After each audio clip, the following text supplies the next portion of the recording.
Shalom, shalom. First and foremost, I would like to start off by giving all praises, glory, and honor to Yahawah, Bahashem, Yahawashi, Bahashem Rakakadash. I would like to give double honors to the head apostles and elders of Great Millstone, the true leaders of Israel to this day, which taught me this truth. And I would like to say shalom to all the Akim and Yahawah that's believing on this truth and that's seeking their salvation at the hands of Yahawah and his only begotten son, Yahawashi. I would like to say shalom. So today I'm going to name this lesson Thick Debt, right?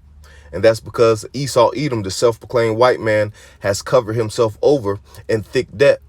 And before we get into the lesson, we're going to watch two short video clips.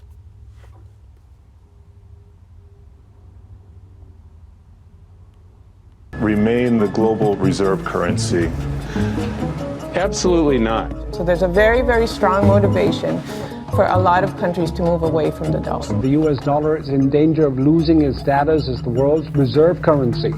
So how likely is a capital war between China and the US? The US national debt is more than $28 trillion. It's a massive number. Bigger than the size of our economy. In fact, it's the biggest debt in the world, but the US government keeps spending more than it brings in.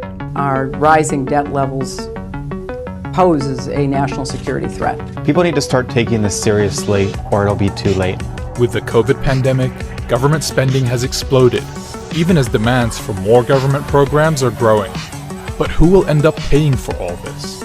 It's Washington, D.C.'s game of kicking the can, and your kids are going to be it. So we're going to watch one more, then we're going to grab a couple scriptures. As the Biden administration throws its support behind a $1.9 trillion stimulus package, major countries like China and Russia are steadily pulling their support from the U.S. dollar, raising questions about where it'll stand in the years to come and how its continued decline will impact the American people. RT's Rachel Blevins is joining us now from the newsroom with more details on this. So, Rachel, what can you tell us? Well, Manila, the state of the U.S. economy is raising alarm bells around the world for just about anyone looking beyond the stock market right now. And many are warning about the state of the U.S. dollar. Amid an already looming recession, a year of historic unemployment, and an estimated $5 trillion in combined stimulus, the U.S. dollar is trading at its lowest levels in 3 years. Just 6 months ago, economist and former bank chairman Stephen Roach was criticized for predicting that a crash in the dollar was coming and that it would decline by 35% by the end of 2021. While some pointed to the optimism seen in the stock market surrounding the 2020 election, Roach continued to stand by his prediction, noting that markets right now are focusing on one main thing, which is the Federal Reserve holding interest rates at zero no matter what happens. He said, quote, "That gives the markets conviction to look through literally anything, from political insurrection to the likelihood of a double dip to a V-shaped recovery that's in tatters. The markets do not seem to care." But the rest of the world does care. And while the U.S. has long relied on its status as the world's reserve currency, countries like China and Russia have been taking steps to pull away from the U.S. dollar.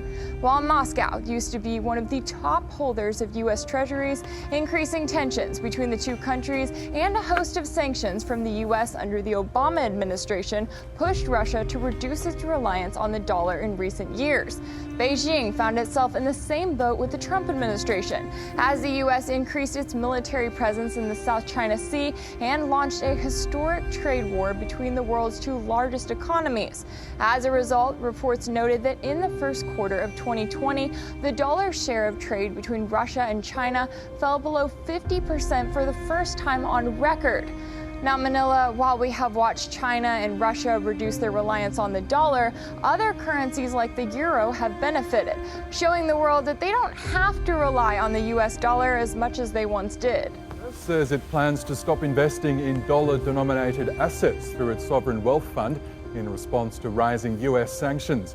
Speaking at the St. Petersburg International Economic Forum in Moscow, Russian Finance Minister Anton Siluanov said the $186 billion National Wealth Fund will instead increase investments in the euro, Chinese yuan and gold. The announcement comes just days before Russian President Vladimir Putin meets his US counterpart Joe Biden in Geneva. Meanwhile, Moscow is trying to deepen economic ties with other countries, with more than 300 agreements being inked at this year's. So we're going to start off in the book of Habakkuk, chapter 2, and we're going to start at verse 5, and it reads, "Yeah, also, because he transgresseth by wine, he is a proud man."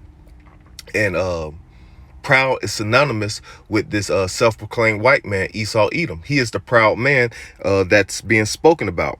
"Yeah, also, because he transgresseth by wine, he is a proud man, neither keepeth at home, who enlarges his desires as hell, and is as death." And it tells you in John 10:10 that the thief come not but to steal, kill, and destroy. And that's all this self-proclaimed white man does. It's push death throughout the four corners of the earth, and cannot be satisfied, but gather unto him all nations, and heap unto him all people. And that's why America, Babylon the Great is called the Great Melting Pot, because this so-called white man has gathered to himself all nations and heaped to himself all people. Right? Let's continue. Verse 6. "Shall not all these take up a proverb against him, a taunting proverb against him, and say, woe to him that increaseth that which is not his?" Once again, going back to that thief, right? This man has stolen and pillaged the whole entire planet Earth, right? So let's read that again. "Shall not all these take up a proverb against him, a taunting proverb against him, and say, woe to him that increaseth that which is not his? How long? And to him that ladeth himself with thick clay." And when you go into that word clay, it means heavy debt. We'll pull that up. Strong's H 5671, avtit. All right. That will be the pronunciation. And when you go into it, it's a lot.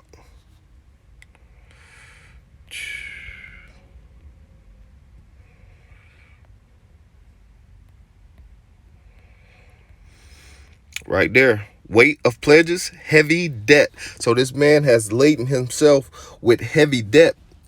And that was the same problems that ancient Rome had, right? The value of their money. And this is the re-imbibed Roman Empire.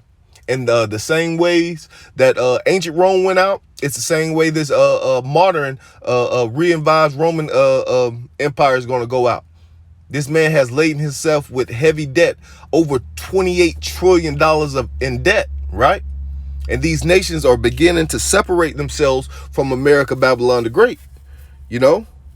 So let's go to Ecclesiastes now, chapter 12 and verse 4.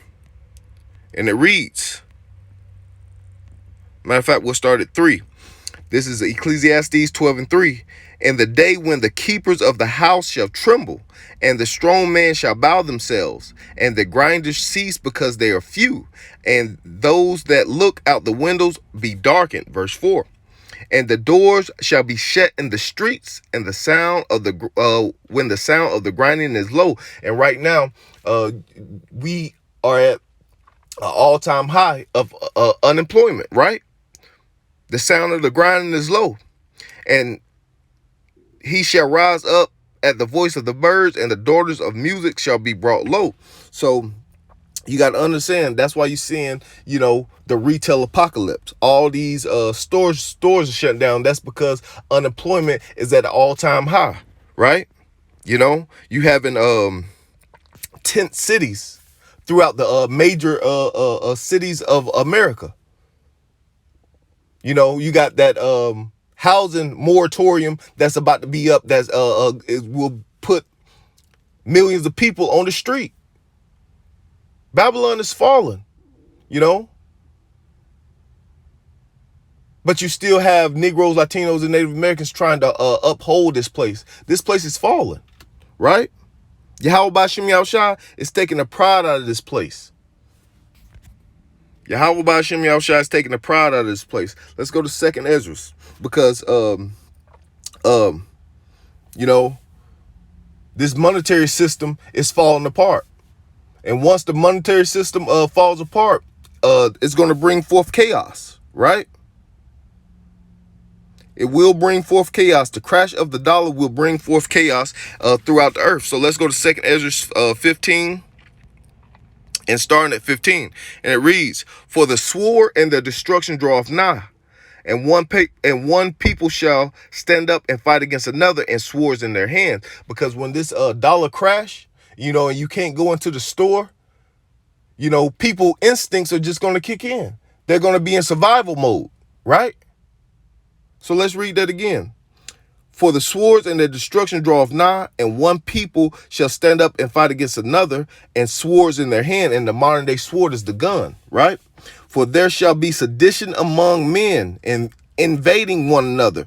They shall not regard their kings or princesses," because they're not going to reverence, you know, the governors and the people that's in authority. Because when this dollar crash, you know, everybody's going to be in survival mode, right?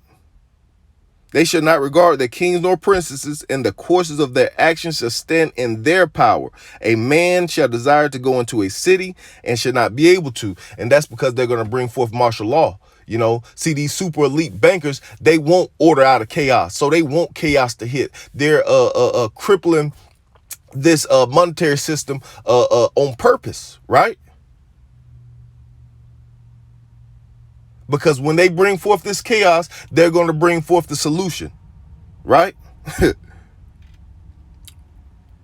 Verse 18, "For because of their pride, the city shall be troubled, and the houses shall be destroyed, and men shall be afraid." And if a man is going to be afraid, how much more the woman, right?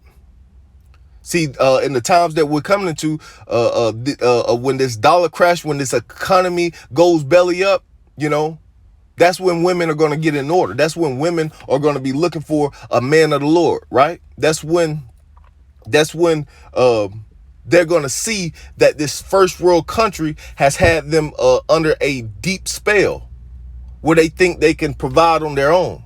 Let's see how a woman provide in the day when Yahawah Ba'Shem Yahawashi crashes this economy, right?